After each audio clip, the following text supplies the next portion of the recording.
ரொம்ப அது கண்டிக்கத்தக்க ஒரு விஷயம்.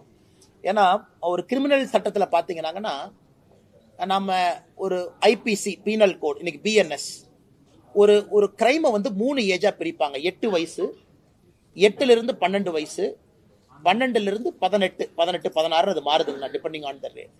8 வயசுக்கு கீழே இருக்கக்கூடிய ஒரு குழந்தை எந்த தவறு செய்தாலும் அது தவறு கிடையாதுங்கிற அர்த்தம். ஏன்னா மென்ஸ்ரியா, லாட்டின்ல மென்ஸ்ரியான்னு ஒரு வார்த்தையை பயன்படுத்துறாங்க.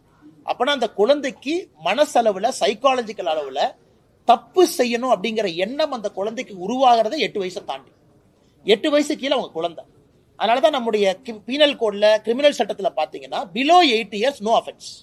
No offence. அந்த குழந்தை கத்தி எடுத்து ஒருத்தரை குத்தி கொன்னா கூட அது அஃபென்ஸ் இல்லை.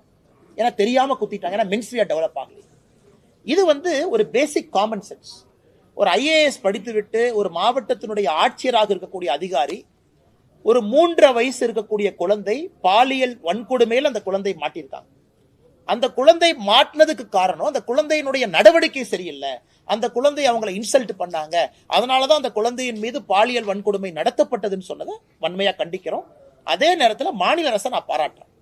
காரணம், உடனடியாக அந்த மாவட்டத்தினுடைய ஆட்சியரை மாத்தினாங்க. அது ரொம்ப முக்கியம். ஏன்னா மெசேஜ் கொடுக்கணும்.